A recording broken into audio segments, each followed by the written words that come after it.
This is Studio Talk with Jaytech. Hey everybody, it's Jimbo Jaytech coming to you live from my Berlin studio with episode 1 of my shiny new talk show podcast, Studio Talk with Jaytech. This concept has been in the works for a little while. This show is going to serve as a way for me to basically have cool conversations with people around me in the dance music world and in the electronic music industry, such as record label owners, fellow producers, DJs, things like that. It's a much more informal affair than my music podcast. The overall flow of the conversation is going to be much more au naturel than you've heard in my very quite overproduced radio shows in the past. So please do bear with me as I get the hang of this and learn the ropes. It's all very new for me, but it's very exciting as well. The first guest on Studio Talk is none other than the magnificent Australian progressive house extraordinaire Luke Chable, who hails from Melbourne and currently lives there. He and I have a very similar background. We sort of cut our teeth in the Australian scene at around the same time. Our paths went in different directions when I relocated to the UK and basically started my journey on the crazy above and beyond roller coaster. Since initially breaking out onto the scene, we've both kind of rebuilt our careers lately to have a much more DIY kind of self-employed kind of focus and being the masters of our own musical empires and building our own little corner of the internet and inviting people to come party with us. And for that reason, I thought it was a great idea to get him on the show as the first guest. We had a great time, me sitting here in the studio and him at his folks' place in just outside of Melbourne in Australia. I hope you find it informative and interesting, and of course we would love to hear any feedback about what you thought about the show and any ideas for how we can make it cooler in the future. So without further ado, please enjoy this 60-minute chat between myself and Luke Chable. Studio Talk with Jaytech. So I guess, I've never really sort of begun a talk show before, so I guess we'll just dive right into it. So we're live here in the Berlin studio Fortress of Doom. I'm Jaytech, your friendly host, and today on the show we have my very first guest, Luke Chable from Australia. I chose Luke as the first guest for this show because I feel like we come from pretty similar backgrounds. We sort of both started in the Australian scene around the same time back at the turn of the century, and we've both had a background in sort of progressive house music that aims to have a little more depth of intelligence and be a little more forward thinking. It's great to have you on the show, dude. How you doing? Thanks, man. It's really good to be with you, actually, and I'm honoured to be on your first show. It's pretty exciting for me. I've basically started doing this because I just feel like I'm not having enough of a connection to the music world on the internet. I know that sounds weird because that's all we ever do nowadays is connect with people on the internet. Yeah. But yeah, I post like pictures on Facebook of like, hey everybody, this is like a picture of me doing stuff, and and I try and give people like as much of an insight into like the process and what it's like to be like a superstar DJ or like whatever. But like I feel like people don't have like enough of a picture of like what's actually happening in our kind of lives and what it's actually like. I mean, I think for most music producers, it's actually like a lot of the time we don't really have that much to report. Like we're actually sort of in the studio for like 2 or 3 weeks at a time, and just it's like you can't really go on Facebook and be like, hey everybody, like I've been like chipping away at this little vocal sample for like the entire day. How cool is that? Like it's so we're always sort of projecting this we try to give people the highlights and stuff, and I feel like especially in the world of like underground dance music and progressive house and stuff like that, I feel like it could be a really cool thing to give people a bit more of an insight into the minds of the people who are doing the cool music. And I feel like it'll help me get to know people a bit better who are doing the same kind of stuff as I am. And I just feel like it could be a really good thing all around. So I just wanted to sort of go over your history a little bit, because I do feel like, you are a sort of, to me, you're one of the standout names of underground electronic music in general, anywhere in the world, from sort of around the time that I got started. You were certainly a very big inspiration for me in terms of the tracks that you were putting out and the kind of picture you were painting with your music, and I have some very good memories of, listening to your new tracks with my friends, on people's cars' stereos. I remember when you and Danny Benici released Ride, I saw James Holden play at Gas in Sydney, and I saw him drop that track, like pretty much just after it had come out, and watching the whole place go absolutely bananas. So it's really cool to have you on the show today. I also feel like you've had a bit of a kind of Luke Chable renaissance recently. It feels like in the last little while you've sort of hit onto a kind of new kind of sound, which is still undeniably you. It's still it's definitely got your kind of signature sound to the core, but it's also taken it in like a little bit of a different direction. So just sort of interested to know how you sort of came upon this new sound, and what kind of revelations you had to lead you to that kind of new sound. Yeah, well, first of all, thank you so much for your kind words. It's always awesome to hear that kind of thing, and the guys that you work with, the Above and Beyond boys, they were telling me how they loved all my music, and I'm always shocked. And I saw Armin do the same thing, and he goes, "Dude, I'm one of your biggest fans. Like, love your stuff. I've always loved your stuff since back then." And I'm always shocked. I don't realise.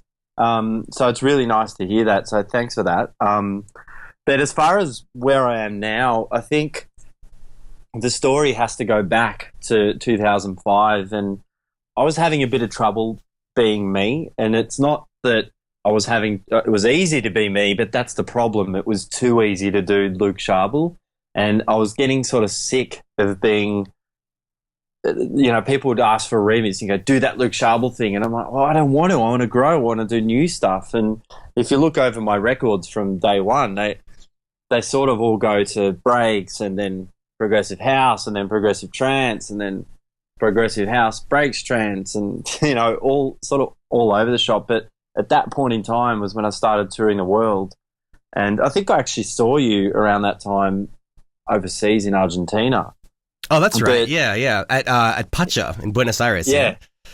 So that was happening, and I felt a lot of pressure to be someone where I don't think I was really ready to do that. And I also felt like, as ridiculous as this sounds, I had a lot of, people love your records, but I didn't have support in a different way from a kind of mentor. And I was really hoping that someone would sort of help mentor me, because I was pretty young. I was only young for those days. Like, it's easier to get into music at a younger age these days. But, I mean, I started when I was 9 and got professional when I was 17. But by the time I was touring, I was 24, and it was all just like, what is going on? And I really sort of felt like I was trying to find my feet. And then what happened is vinyl died really quickly, because MP3 came in. And CDs, of course, and electro came in with such a force. Like, progressive house just became a dirty word really quickly. And that was really, and at the same time, my friend who actually signed my first record with him, Ivan Goff, he put out a hit record in Australia, and I'm sitting there in Amsterdam thinking, why am I making progressive house again? Like, it was kind of a fork in the road. And it wasn't about the money, but it was more about, I actually couldn't put a pin exactly where it was, but I just felt a little bit lost then. So I took a kind of hiatus. I did a tour with Global Underground the year after that, or the year after that, I'm not sure, because the Low Step album came out in 2006, I think. Yep. In 2007, I think Phil and I toured that in various locations all around the States, and other places. And after that, I was just like, wow, because it wasn't, because progressive house and breaks and stuff had taken such a dive, that the crowds weren't so big anymore. And it was just kind of, it's a kick in the gut sort of thing. Why am I going, breaking my back to go around to these shows? It just doesn't feel like you're getting anything back. And sometimes you have an awesome show and you get heaps back. And so after that, I just kind of just stepped aside and said, look, I just need to stop. I actually broke up with my touring agencies and management, because I just said, look, I just need to get out of here for a bit, Then I started messing around with some music, and then I sort of fell into writing for TV Rock as a ghostwriter. Okay. And that was my first ghostwriting stuff. I did a lot of remixes for them and a lot of other work. I put a single out with them, which was a commercial half sort of success in Australia. It was all over the radio here. And I thought, maybe this is something I can do. And Ivan was really wanting me to work with him again and getting into more the big room stuff. And I did do some of that stuff. But I was feeling like the big room stuff was getting noisier and noisier and harsher and harsher. And I felt like, hold on a second, this isn't even big room. This is just trance with a snare on and a clap on every beat. Yeah. And then it got to the point where it was getting noisier and noisier, like harsh. And I was like, I don't like this anymore. You know, I just didn't like it. I went home and I just started working on new sounds and that was when I actually came up with 3 or 4 records over a weekend. I was house sitting for my dad or something. And I came up with this kind of new sound, which could be described as kind of pridsy, but with my sort of touch. And I just sort of kept pushing that. And I just ended up saying, look, I don't want to do the big room anymore. I kind of want to do this. And I was really pushing. I got so many records, demos and finished records up that I basically had an album's worth of records, and I got really close to getting on Pride of Friends, and then that folded, and so that didn't happen. So we had an album's worth of stuff, so that was signed, and then the album is probably not coming out at this stage because, you know, there were so many records, and we felt we put a few singles out that, you know, the EP on Zerothree went well, and the second single, which was, for me, it was far too long after that. It sort of went under the radar, and I thought, oh, if that's not a good reason to hold back the album, I don't know what is. So I just kept working on records, and you know, recently there's stuff that. This is a frustrating thing about the music industry. I've done a remix, like I reckon it's 9 months ago now, and it's big, and it's still not out, and it's still not going to be out for another couple of months at least. Yeah. And I do find that I do find tracks have a certain half-life, and the longer it takes for it to come out, the less relevance it has to you as the person that you currently are. And go on. Sorry. I was just going to say, I find with me, if you talk about a whole sound, I find I go like 3 or 4 tracks at a time in a sound, or 2 tracks in a time, and there'll be brother and sister tracks, and you'll hear that's where I was at that point, and then I move on from that. It's like an ebb and flow, and yeah, I mean, that track, that remix is big, but it's nothing like what's coming. It's completely different sound, you know, and even the relevance to the current scene is dwindling, you know. Yeah. So. Well, one thing I would firstly say is don't worry too much about like a particular single release going under the radar, because to me that's kind of like doing a Facebook post that has like 1,000 likes, and then you do like another one that has like 3 likes, and you're like, oh, whoops, like perhaps I shouldn't have posted that. But at the end of the day, it's like, you know, I think Eric Prydz actually was the one who said, like, sometimes I do tracks that reach millions, and other times it's like hundreds. I think what is more important is the overall picture that you're presenting to people, and I think anybody who is really like a true follower of your kind of sound is going to be more interested in all the different kinds of tracks that you're releasing, rather than like one particular one that you know takes the world by storm. And I think it's also, you know, I think it's also okay to have a record that you work really hard on and you think is going to be a success, and then it doesn't turn out to be the success that you thought it was going to be. You know, I don't think that's such a crime. Yeah. But it's a terrifying thing, you know, or it's a terrifying. It's a horrible feeling to put something on the internet and have like a chunk of your fan base react badly to it. You know. For me, I also find for our kind of music, we almost kind of paint ourselves into a corner a little bit, because our sound is almost defined by shunning the commercial sounds and the pop sounds. But for me, as a record producer, I actually really enjoy making that kind of stuff. Like, I write tons and tons of poppy stuff that I don't release, and with my single releases, I do actually occasionally just throw something a little more poppy out there, like on the poppier end of the spectrum. And sometimes people like. Usually it's like split down the middle. Like, some people are like, yes, I love that you did this. And then other people are like, I'm mortally offended that you did this. You know, you're dead to me. That actually happened to me recently. And I was really kind of hurt by that, you know, and I usually wouldn't be. Back in the day, it's just by the by, something happened on the Global Underground forums where something about what I was saying was taken out of context in an interview. And they go, oh, he's all about the money. Well, okay. and funnily enough, I actually got really upset by that, because I knew that I wasn't. But kids got to live, right? Yeah. So, you know, down this end of town, someone heard that latest single, Opium, and just basically said what you just said. You're dead to me. Oh, you know, this and that. And I deleted his comment because I don't approve of deliberately negative comments. I believe that if you've got something negative to say, keep it to yourself. Like, we're trying to spread the love here, not the hate. Or just be constructive about it, you know? Don't just be a massive douchebag on the internet. Yeah, yeah. So that is also often a side effect of the release getting some decent attention and actually doing well, you know? Because a part of it is also, I think people are a little bit, I think if people are sometimes not in such a good place in life themselves, they do look at somebody's work being successful or doing well, and they are a little bit resentful of it, you know? Like like people definitely like want to take you down a peg sometimes just because of absolutely. some, you know, something within themselves that they're not happy about or whatever. So yeah. And for this sort of example that just happened, I actually wrote to him. I said, look, dude, this is how it is. I'm doing this because of this, this, and this.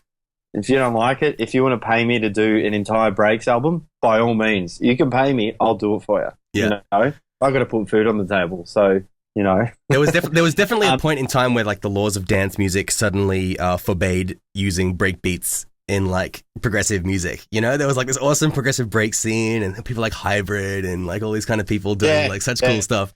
And then there was just like this like specific point in time where it's like, okay, like no more break beats on the dance floor, you know, like maybe you can have like a break beat for like, you know, 20 seconds in the breakdown, but that's it, you know. And even then it sort of blows people away a little bit. They're like, you know, yeah, I've always found that quite interesting as well. I was with my friend Nathan, who sings on a couple of my records, and we were at his nephew's place the other day, and they're kind of the next generation of kind of like EDM kids, and one of them was like, oh, do you ever like put like a breakbeat in your track? And I was about to say like, yeah, you know, like I used to do that all the time. And he's kind of like, you know, like, do you ever do like a breakbeat like, and I'm like, oh no, I don't do it. I don't do that. Like, I'm old. Like that's like a new breakbeat that I don't really do. He was talking more like trap. That's kind of the you know, it's interesting how like the world has changed so much, and even the definitions of everything have changed. Like progressive house is definitely, you know, it's turned into something completely different, and that you know, as I've sort of said many times on the internet, is mainly because of the whole Beatport classification thing. Oh, it's 100%. That is the only reason, and here's why. Ivan, for instance, was when I was working with him heaps when they were talking about Big Room. All of those guys were calling it Big Room. They were all calling it Big Room. But did Beatport budge? No. They said they were making Big Room, and they said they were playing Big Room House. Yeah. Did Beatport budge? No. Where are they going to put it? Well, it's like a new house. Well, let's put it in Progressive House. Bang. Yeah. Destroyed it like that. And the irony is that it actually kind of flies in the face of a lot of the kind of values that progressive house had to begin with, you know. Exactly. It's kind of regressive house, if anything. It is. I guess that probably wouldn't sell as well though. No. Well, I actually did a petition. I don't know if you know, but oh, dude, if it's the petition that I'm thinking of, I think I actually signed that petition. Is it the one where Beatport actually said, yes, we recognize that this definitely totally is a problem and we're going to do something about it? And then, no, I don't know. I'll see if I can find it. Big Room House Beatport Marble Petition Change.org. I'll just find it. Yeah, like it's nothing against that kind of music. It's just that it's been put in the wrong classification, you know. And and so this is the thing, is that people are like, oh, it's Beatport's fault for putting it in the wrong classification. But okay, it's Beatport's fault for not opening the two new genres, and there were actually 3,100 signatures on this petition. Yeah. I'll send it to you. You might have signed it, but whichever one I was looking at, Beatport definitely responded and said, yes, we're going to do something about it. And then 3 years passed, and then everyone was like, so are you going to do something about it? And then, yeah, like not too long ago, like about a month or maybe like a few months ago. I saw that. Yeah, Beatport came back and they said, oh, just an update on this, like we're working on it. and then they deleted that comment. Oh, did they? Okay, yeah. Yeah. Oh, so, maybe it was like the EDM mafia came in and were like, okay, just you don't want to do that. Yeah. So I was just going to say my petition was open two new genres, Big Room and Commercial Dance. And the thing is that that not only Beatport need to open the genres, but the labels or the distributors when they're filing the tracks for Beatport, if they were there, they'd be able to put it there. It makes sense. I don't even think Trap's there yet. Yeah, it's and unfortunately, this is one of those things where like those kind of predetermined like channels of music pretty much rule the world. Like they pretty much define what people are listening to and what, you know, it's like if you step outside of that kind of predefined structure of like what a style of music is, you often get kind of penalized for it pretty severely, I think. Like that's what I've always kind of found.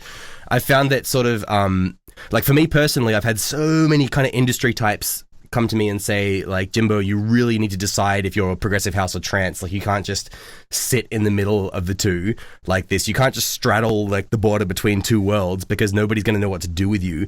And it's so true. You know, like on the internet, you know, when I'm just sort of broadcasting my stuff to my fan base, it's totally fine. But when it comes to, like, a festival, you know, it's like, you know, then it becomes a matter of, oh, well, he's not really quite trancey enough for the trance stage because, you know, everyone, you know, they want like trance like to the max, you know, like on the tranciest end of the trance spectrum that you can get.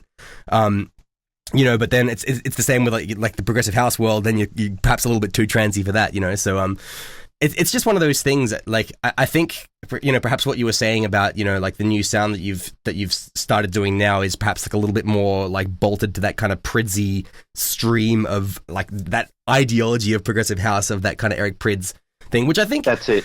You know, I think when you say Pridsy, I think a better way of looking at that is that he's like one of the best people. He is the best person who does that particular sound. You know, it's not like he invented it as such. He just it's more like he's sort of he's taken that sound and he's sort of fleshed it out more and has turned it into something which is uniquely his, you know.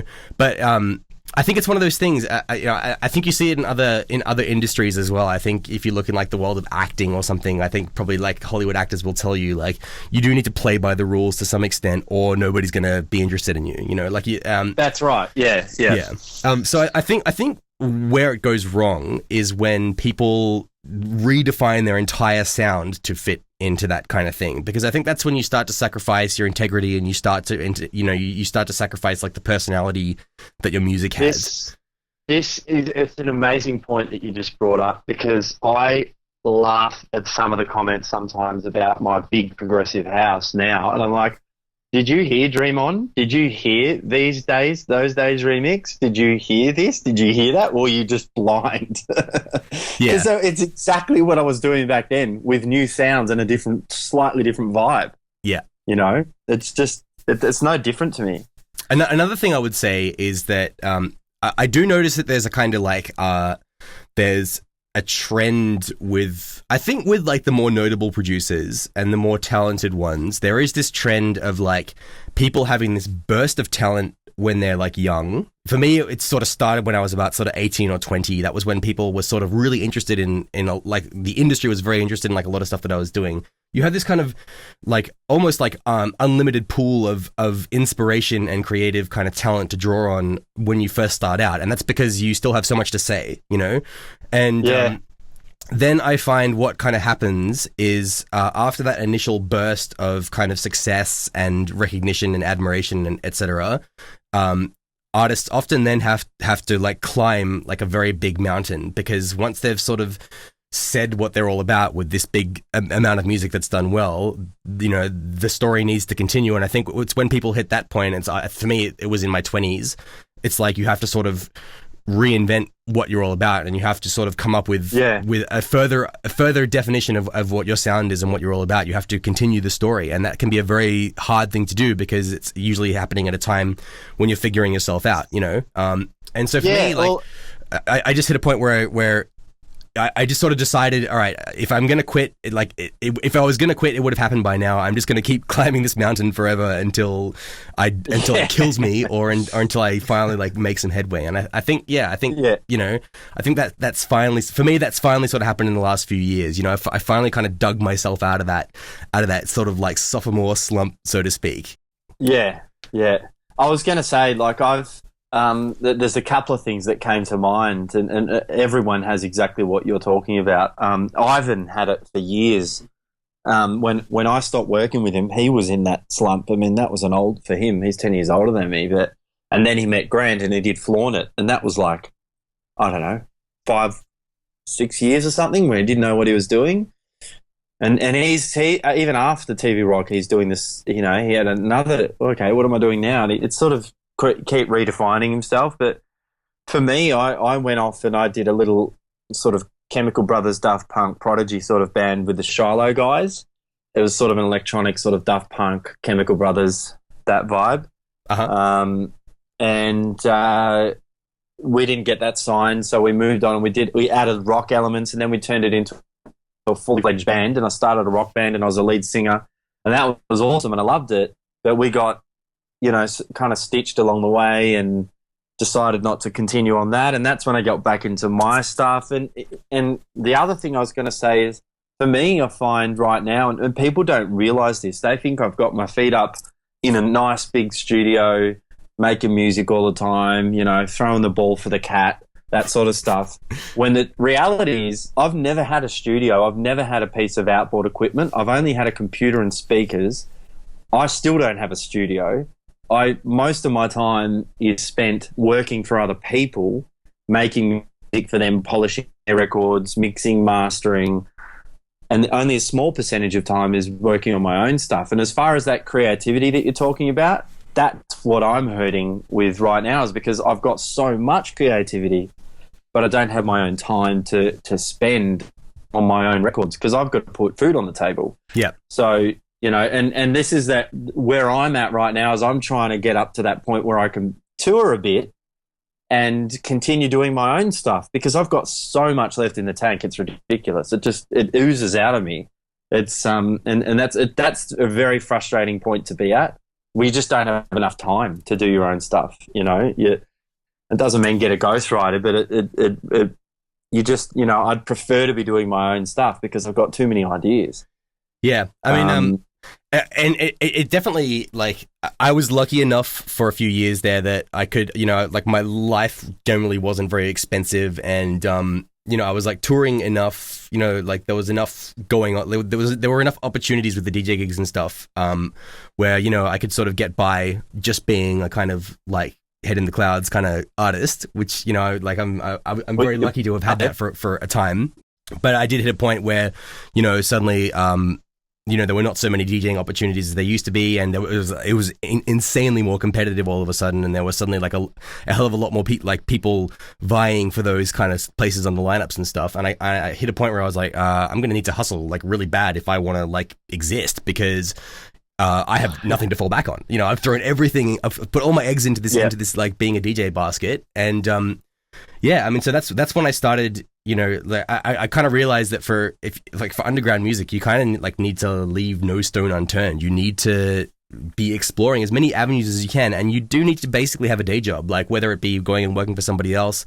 I mean, I've moved into a much nicer studio here in Berlin now, where I can start doing mixing and mastering and studio work for other people and stuff. So and I'm just so grateful to have that, you know, to have this kind of this space where I can come in and just basically make a living, you know. It doesn't have to all, because I think actually, yeah, like I think about how much stress that caused me in the past, having to constantly work out where my next gig was going to be, and you know, and it was always about putting food on the table. And same with releases and stuff as well. It was like I'd had this feeling of like, oh, like I really need to sort of come up with a new hit that somebody's going to sign and pay me in advance for, so that I have some money coming in, you know. So yeah, I mean, I personally, I've reached a point now where I have to admit that I'm kind of enjoying being on the road a little bit less and being in the studio more. I think for me, the studio is really where the magic happens. I think I've sort of been at enough big shows now, you know, like being on the sort of above and beyond like touring circuit for a few years there. It was just so totally nuts. But it also made me kind of realize that, you know, like that sort of, like, I love DJing, I love playing in front of people, and I think people really enjoy the shows that I put on. But for me, you know, the most magical parts of the career for me are being here in the studio and, you know, coming up with a cool idea all of a sudden, and you know, staying here until like the wee hours of the morning. Not that I do that much. and you know, and so yeah, and I think because, you know, it's what you write that is ultimately going to sort of go down in history. It's if you're a DJ, you know, people are going to know, people are going to see that you've played in front of these big crowds and stuff like that, but it's the music that will be around forever. And I think it's really hard to say, even how much of a half-life the music that we are doing has, because people might be listening to it in like 1,000 years time, you know. Yeah, and look, and this is something I've forgotten, and I played a gig. I get little gigs here and there around Australia and whatever to play the old stuff, but something really interesting happened. Not last New Year's, the New Year's before, the Christmas before. I basically played a gig deep in Russia, in Yekaterinburg, which is above Kazakhstan. And when I got there, I thought, I was going to play my new progressive stuff, this and that. And then I started realizing that they are in a complete time warp, and they are living in Luke Chable breaks 2003 to 2006 land. Yeah. Or 2002 to 2006, all of that, all of it. And it's like they were my biggest fans in the world, and that is their favorite music to listen to. They have this whole crew, and I played in front of, I don't know, 600 people or something, and I changed my whole set to be just breaks. And they were singing, New Breed and my record One Day.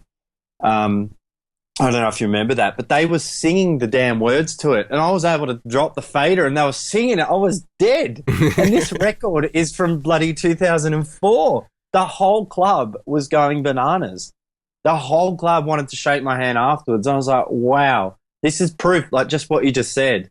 It lives on, and it lives on in the weirdest places too. And people just pick it up and they go, they get it, And it means completely different things for the people who are listening to it than it does for you as well. Like, they have no concept of like what was going on in your life when you wrote it, or like where you were, or like who you were hanging out with.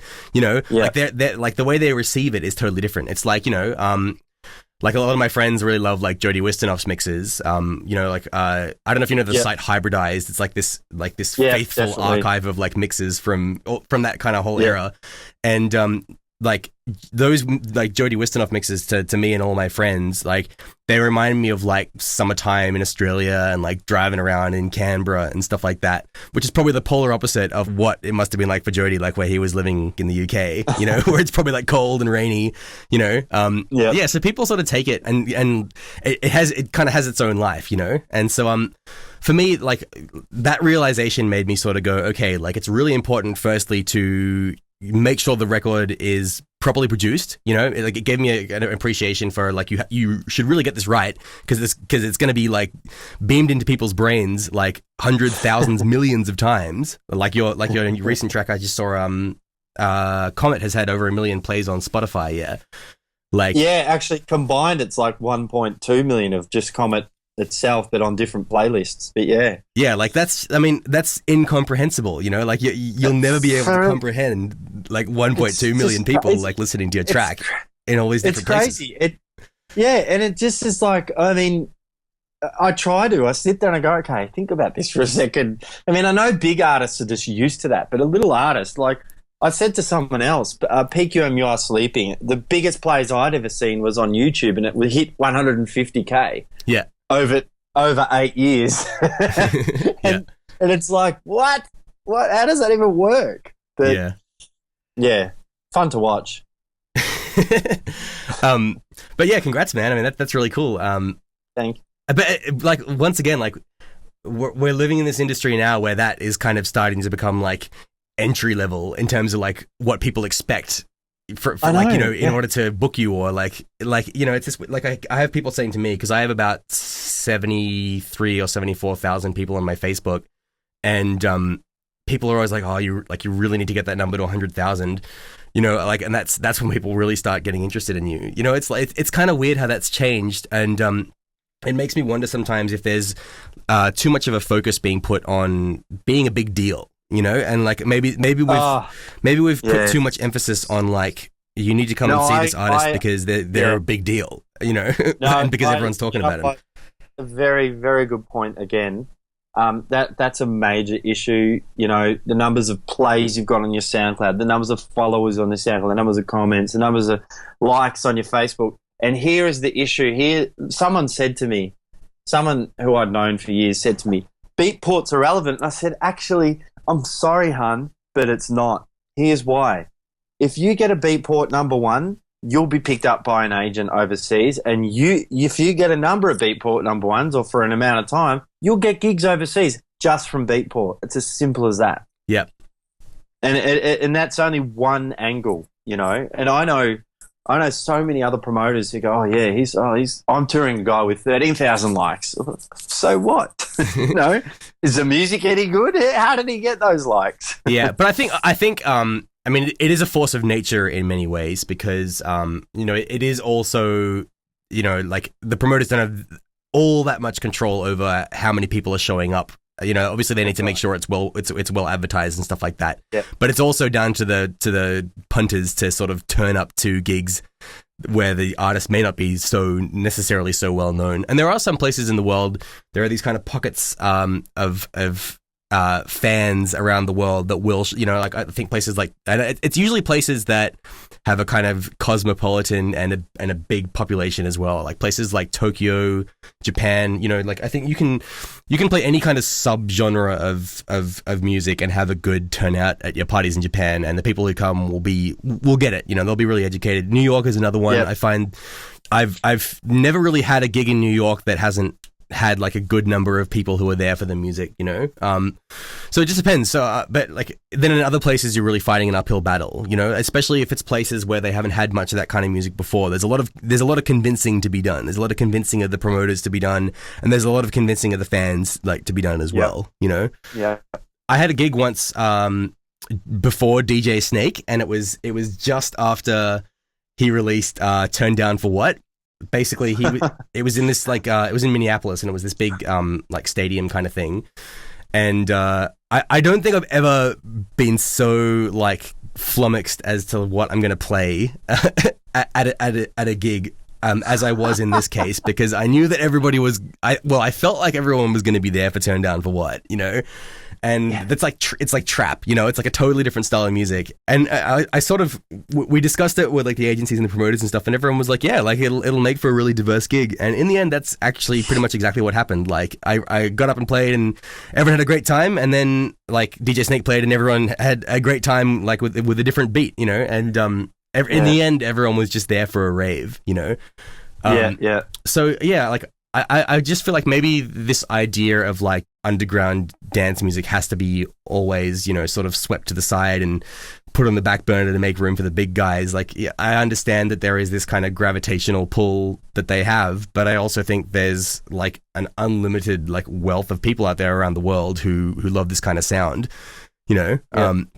So I just feel like maybe it just needs to be a bit more cohesive, you know, and like to that end, I'm really glad that, you know, like Zerothree, you know, that was like, I feel like the Zerothree label is such a good step in the right direction, because it's like, it's unashamedly progressive house. It's kind of run and operated by Tool Room, who obviously, you know, have a lot of sort of street cred and are very firmly established in the scene. So, you know, I think it's not unreasonable to say that progressive house was perhaps taken away from the scene to an unnecessary degree. Like I can understand it not being like the most in thing, but I do feel like it kind of had its platform taken away from it for a long time, and it's just in the last year or so that it's actually started to come back, you know. And I think part of what has made that happen is that the kind of EDM kind of boom has moved. I think that whole kind of like all those kind of genres of music have moved far enough in the pop direction now that they have essentially become pop music. Like there was an EDM like playlist on Spotify that I checked out a couple of days ago,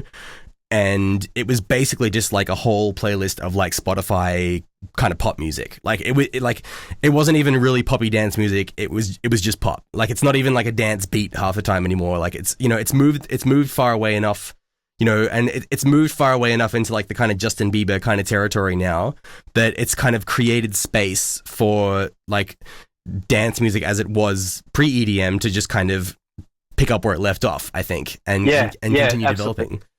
Yeah. I think what I saw it as the whole scene as, disregarding the electro for a second, that was kind of like a drop off a cliff and then start reboot. Yeah. But what I witnessed from when I was a bit younger was trance. I used to call everything kind of trance, and that like techno, and then I used to call it trance. And I used to write German trance. I used to call it German trance before, like on the Trance Master CDs before I got signed, and that's what I got signed with, a kind of trance record. And so even though I was writing progressive house in the early days with Ivan, I was listening to Gatecrasher. I was listening to Ferry Corsten, and you know, he was my idol. And then I was listening to Tim O'Mass, and what I noticed is Gatecrasher became so prominent and got so big, and everyone just did a U-turn, and they went back as far as they could go into deep, dark minimal, and that was what the new thing.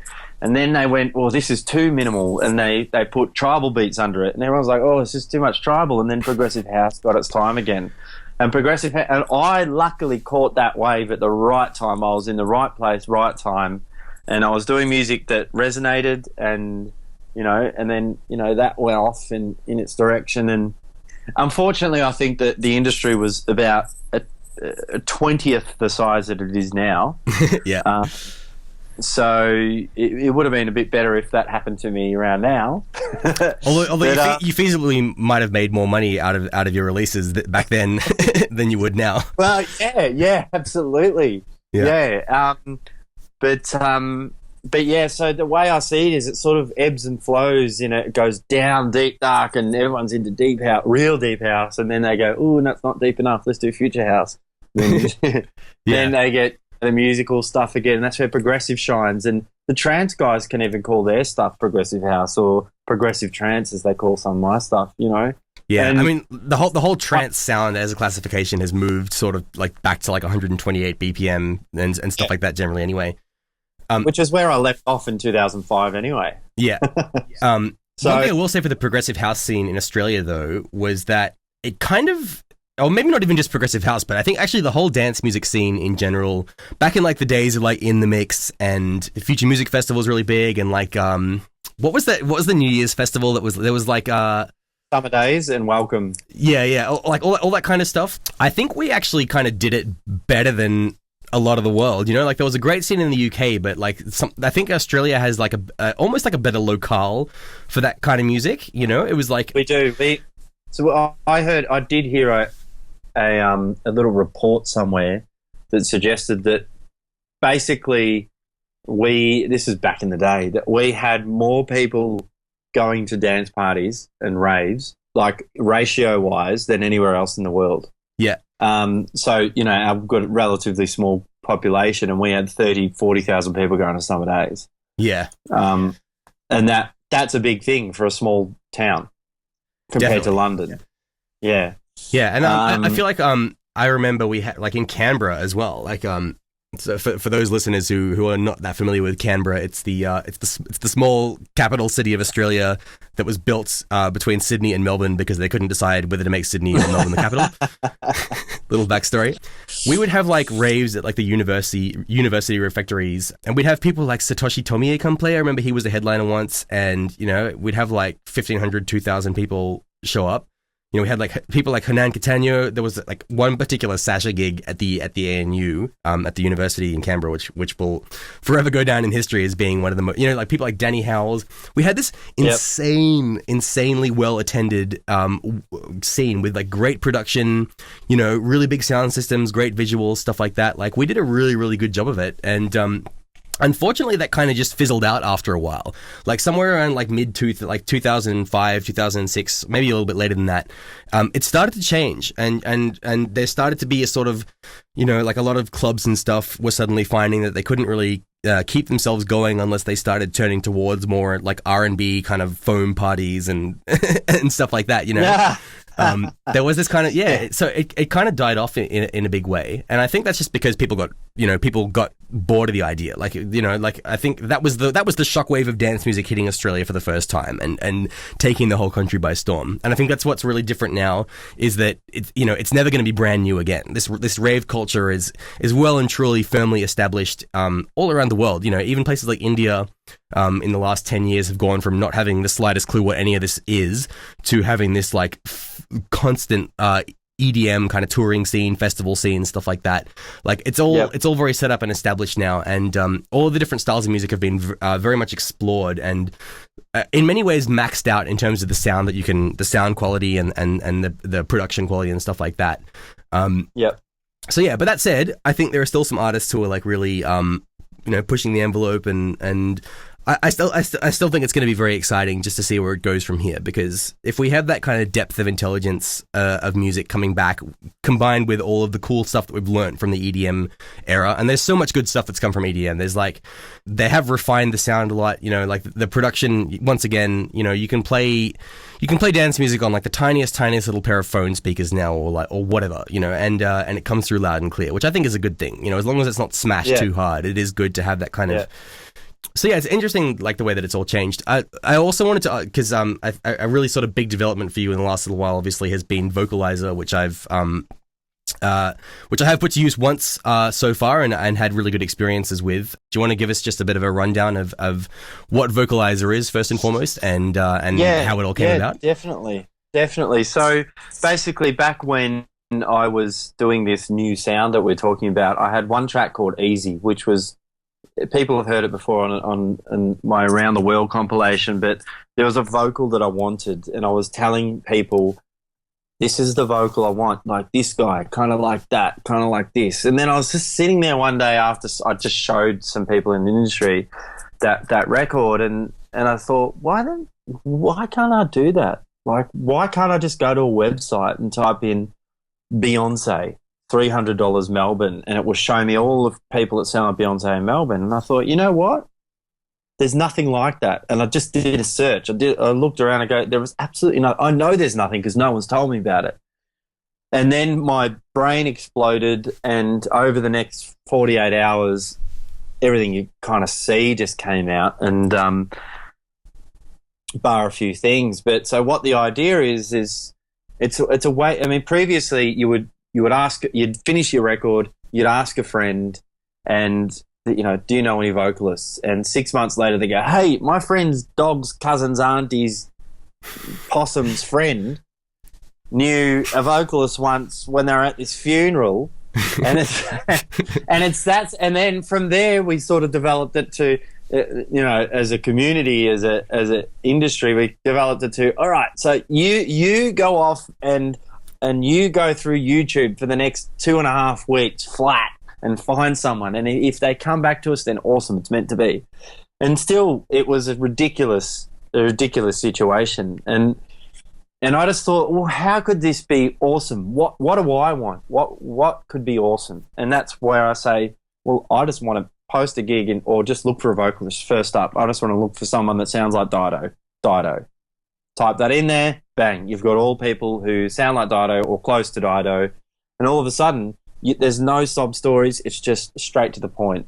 So it's a marketplace for connecting producers and vocalists for real recording jobs, whether it's, I mean, a vocalist can post a job for producers, which they haven't done as much yet. They just want to feature on records, it seems. But producers post jobs for vocalists. Vocalists come and say, yeah, I'll do that for $500, but they don't say it. They just do a bid. Yep. Because, the last thing a producer, we want to make it efficient. The producer doesn't want to sit there and read 58 pages as to why they're the right person, because at the end of the day, your vocal and your skill is going to be the right person, not your sob story. Yeah. So, there's that, and there's so much more coming. We're actually building, and you're hearing this first, we're building a marketplace whereby you're a producer, you've finished a record, you go to Vocalizer, go to Marketplace, load your track in the player at the top, and then start listening to already pre-recorded custom once-off a cappellas songs. So a singer-songwriter will sit there and write songs for days. They don't just sit there and wait till a job comes in. They write songs. They keep going. So you put your track in the player and you go, well, my track's 123 B minor or whatever. Search for female 123 B minor, and 58 vocals will come up, let's say, just in the early days. And you'll be able to listen to that over your track right there and then.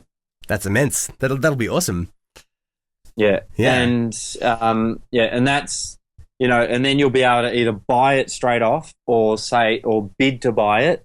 And then the vocalist will say, yeah, cool, I'd love to work on you with this. And you change a bit of the words and then done, you're off. Nice one. So now there's even more, but I won't let that one out of the bag yet.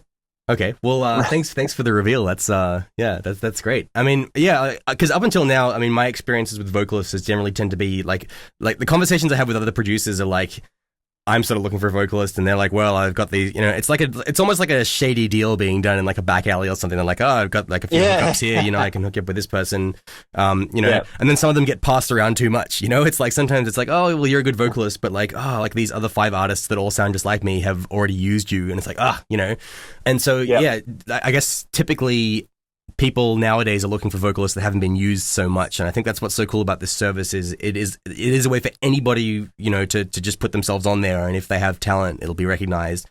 And I think it's also good to have like a sort of online system where you've got like a payment system through the actual site as well, where I'm guessing like absolutely they put the money up front and then all that jazz. Yeah, so that's a really good thing too. I mean, like for my like mixing and mastering work and a few other projects as well, I've been using Soundbetter for the last little while. And I've been like a really big fan of that kind of thing. Like it's been such a good little it's such a great little profile for like, this is what I do, this is what it costs, and and people can get in touch. They can just put the money up front, and and you can get like good like feedback and stuff like that. So yeah, I mean, what was that called? Soundbetter, it's called.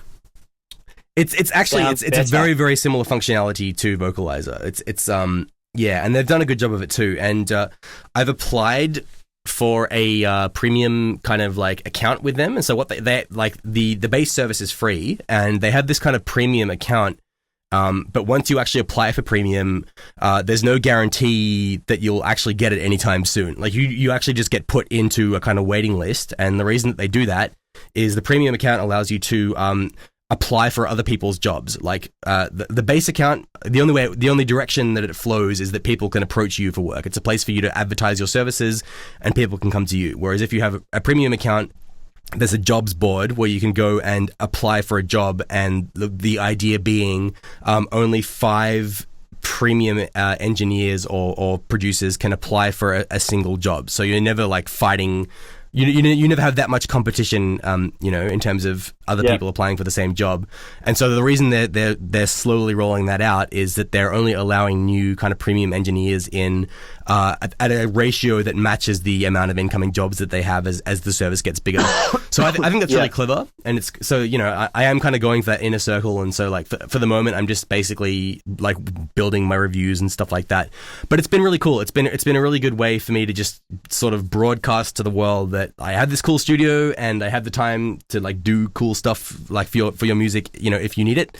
And here's how you do it, and they've made like they've facilitated that process, and they've made it totally easy. So it's and especially given that you're running such a similar service but for vocalists, I would definitely recommend checking it out. I definitely will. Yeah, I mean, like in general, they're more about mixing and mastering. I mean, there is kind of like they do have people in there, sort of like it's definitely. I wouldn't say it would be like your one-stop shop for like finding a vocalist, for example. So I think like Vocalizer and Soundbetter, I think the services are distinct enough, but they definitely do like share some similarities as well.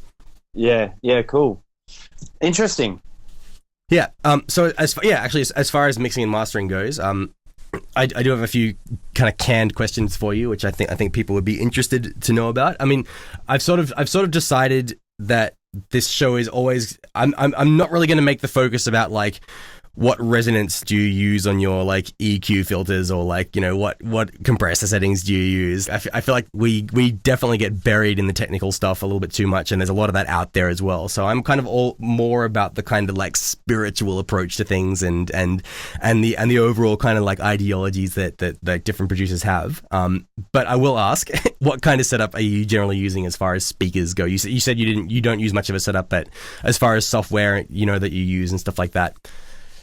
So I'm in Logic, and I've got a pair of KRK RP8s that, together with Steve May, we purchased when I got back from Amsterdam in 2005. Okay.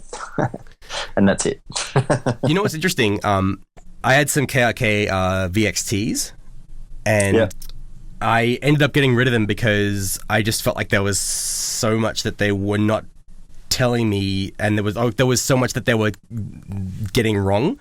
But then when I was just in Australia, like downstairs at my parents' place, my parents have like a great room downstairs in their house, which is like the perfect studio room already, like just acoustically and stuff.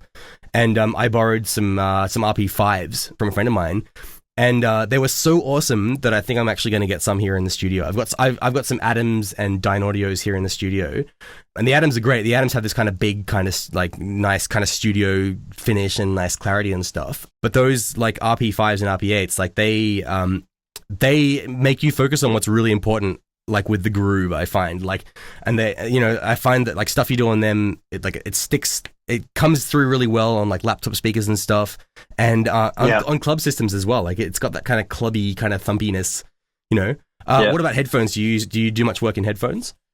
I did for a while. I broke my leg and was in a full leg cast for 6 months. So I did a lot of research. I mean, previously I used and swear by my Technics RP DJ 1200s. Okay.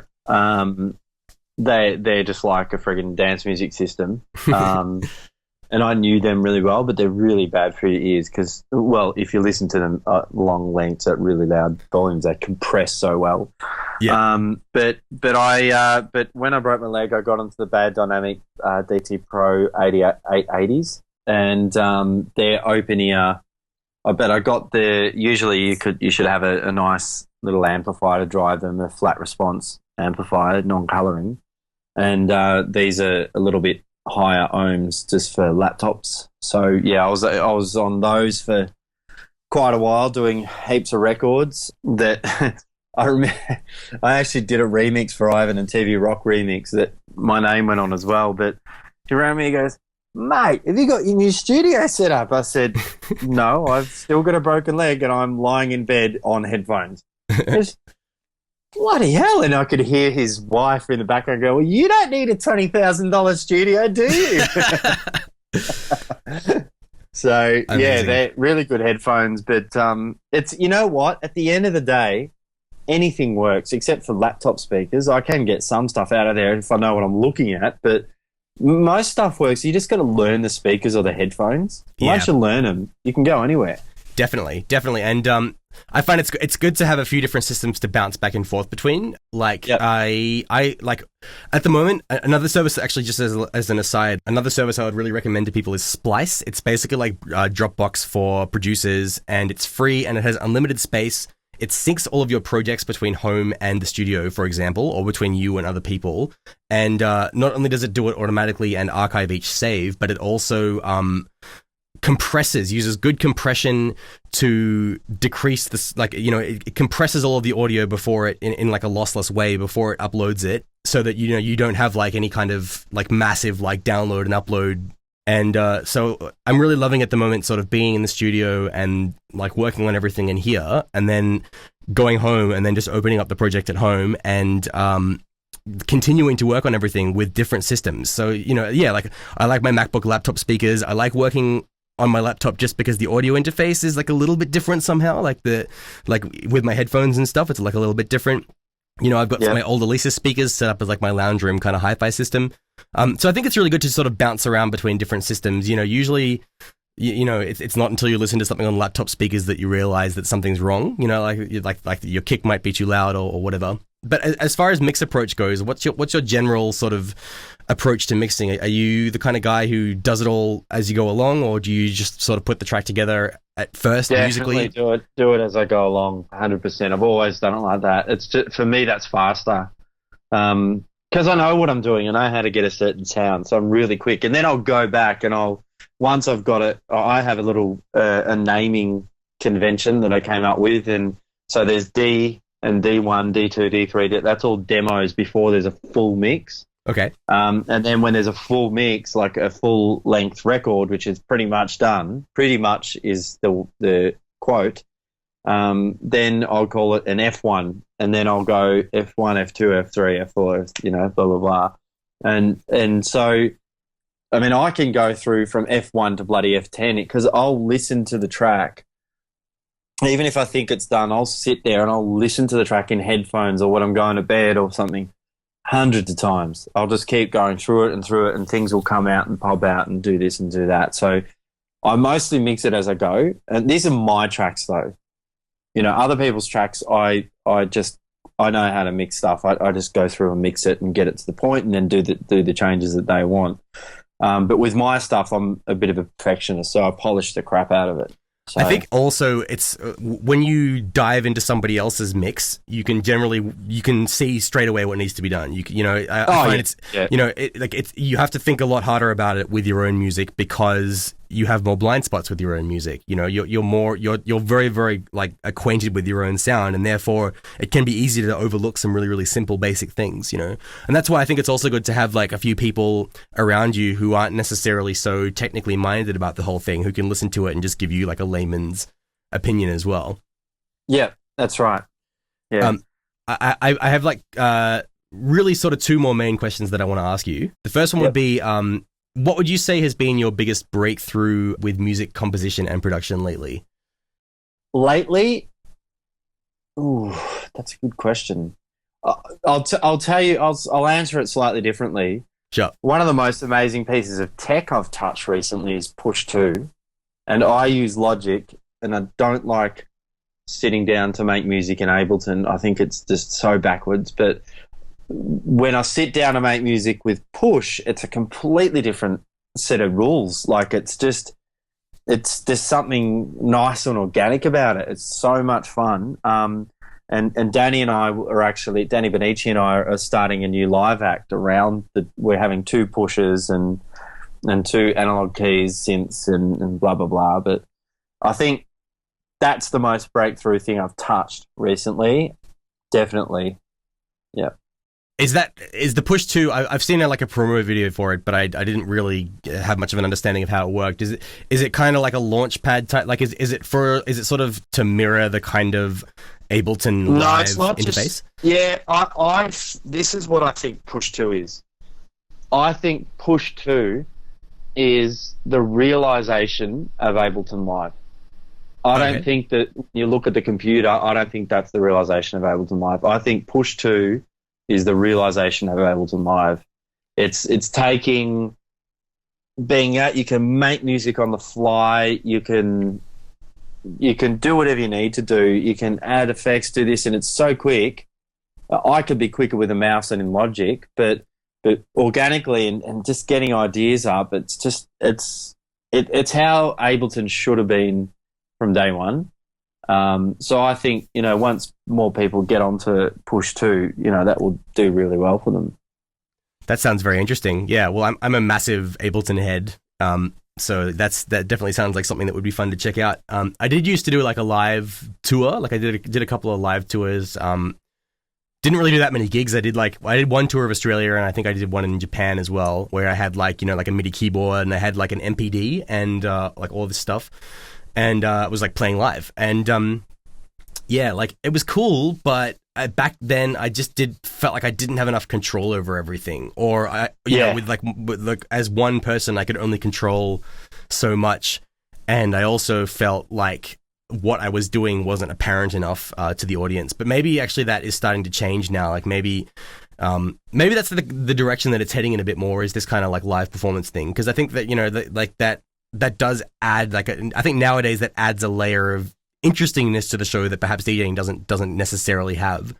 So yeah. Well, this is why Danny and I decided to do this, is because we kind of got like, we like DJing, it's great, but we want to do something else. We actually want to make music on the fly right in front of people. Cool. Without it sounding like a live act. Yeah, that's the one thing I got to say. Like is that often when somebody switches from DJing to being a live act, they suddenly sound a lot more like Underworld or something, or like a lot more, it suddenly turns into like a lot more kind of live techno. Yeah, that's not what I want to do. And I stressed this to Danny before we embarked on this journey, that we're only just really at the start. But I said, look, I don't want to do loopy techno that is typical of live music. I want to do stuff that, sounds like it's a real polished record. And, I want all of that kind of LFO tool and this compression here and that there. I want it to sound polished. I don't want it to sound like a live act as such. Yeah. So, and that doesn't mean I won't, that means it's a lot more work, but that's all right. That's part of the fun. Yeah. And the other question I had for you, and this is, this is a bit of a loaded question, but what do you think should be the next steps for the dance music industry and community in 2016? Oh, I saved the heavy hitters for the end. Oh, look, I think it's kind of going in the right direction. I think people have taken a step back and said, it's all a bit too much. We need a bit more substance. And I think in most fields, you're getting a bit more substance. I mean, you just look at Sasha's new album. He's just said, I've proved myself now. I'm going to go and make something that I want to make. And it's really, I drove here. It's an hour drive to my mum's house, and I drove here and I found myself being really emotional and there's not lots of big hooks, but there was some points in there I got chills and stuff and thought, yeah, this is right. It's making me feel again. It's just not making me want to jump up and go, yeah, it's making me feel inside, and that's what I always used to want to do. That is actually, that's like number one on my to listen list. Actually, So that's it, ladies and gentlemen. The next steps for everyone in the dance music industry and community: go and listen to "Scene Delete" by Sasha, and report back to us. Let us know what you think. Yeah, it's very different. You wouldn't expect it. You can really tell he's actually saying something. He's saying, you know what? I've proved myself. Now I want to make something for me that I want to sit down and listen to. And that's, I've actually got an album cooking in the works, which keeps reminding me of listening to Scene Delete. One of mine's called Soothe, and it's all this stuff that I just like listening to. It's like musical flows, I guess, and just stuff that isn't necessarily a song, but it's just a feeling and emotion and stuff. And then, every now and then you get a bit of hook and a bit of emotion and a bit of song. But yeah, it's different. But I like the fact that it's kind of like a fuck you to you've done your 100 hits album. I don't need to do that now. I'm going to do my thing that I'd love to sit down and listen to, and I really appreciate it for that. Awesome. Yeah, I very much look forward to listening to that, and I also look forward to seeing what this forthcoming possible Sasha and Digweed collaboration is going to bring as well, because they're apparently joining forces again. Also, I was reading on the internet. Yeah, it's going to be. I reckon it's going to be called the Gamma Ray 4000 tour. Remember Delta Heavy? yeah, for sure. Yeah, Gamma Ray 4000. Yeah, and I still remember watching that Delta Heavy tour DVD as well, when they're I saw that. They're playing in places like Miami and stuff before anybody knew what dance music even was. They were the first people to go there and do all of that. It's the Wild West. Yeah. Cool, man. Well, yeah, I really appreciate you coming on the show. It's been eye-opening and inspiring, and I'm definitely inspired to go and do more of these now and crack open the minds of the people that are doing cool stuff in the music scene and seeing what makes them tick. Yeah, awesome, dude. Thanks for having me, for sure. Yeah, no worries, man. Where can people check you out online? What's the best place? SoundCloud.com/Luke Chable is the easiest, quickest place. And then there's I've got a Spotify page. I've got my Facebook page, which is Luke Chable Music.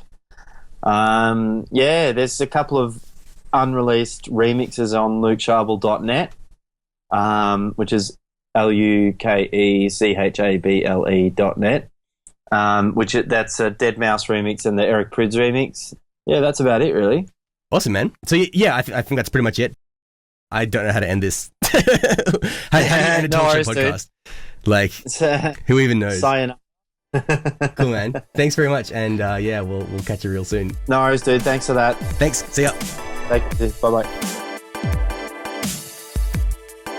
This episode of Studio Talk is proudly brought to you by my super shiny, awesome new online mixing and mastering service. Basically, I started doing this after moving into a new studio space here in Berlin, where I finally had the level of acoustic awesomeness in my workspace that I wanted. And I'd always had a bit of an obsession with mixing and mastering.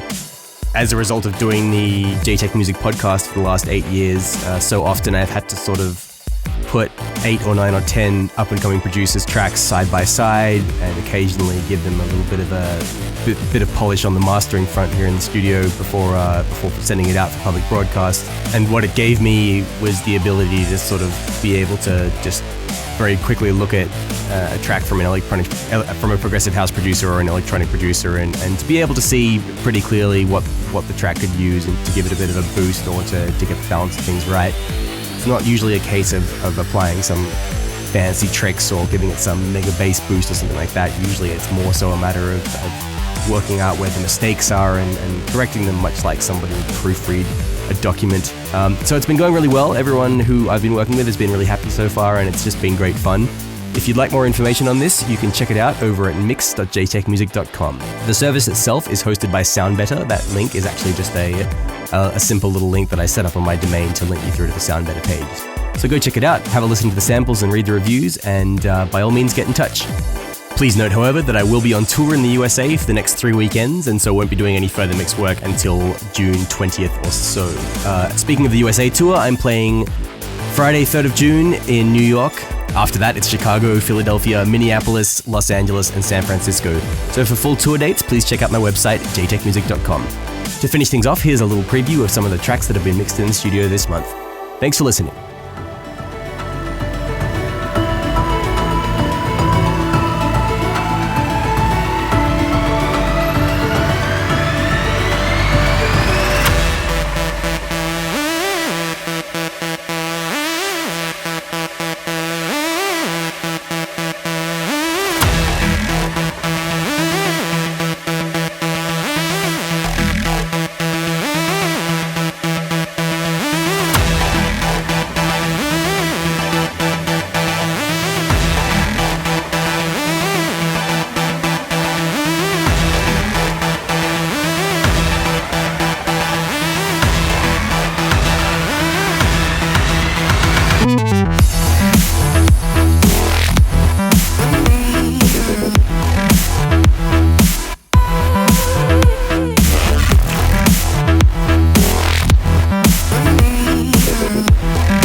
Can we even go on?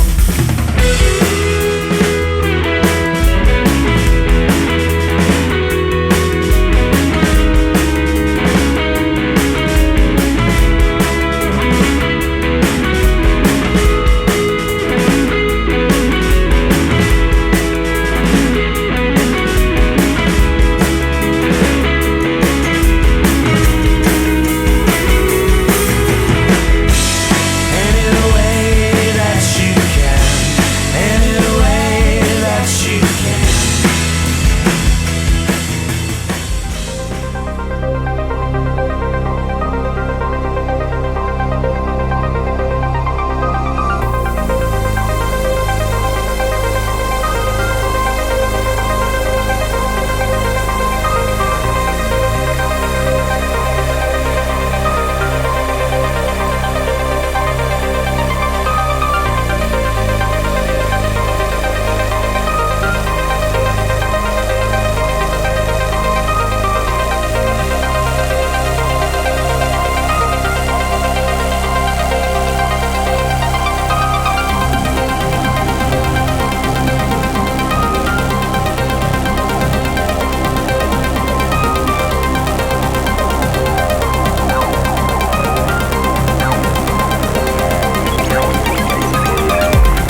Jaytech.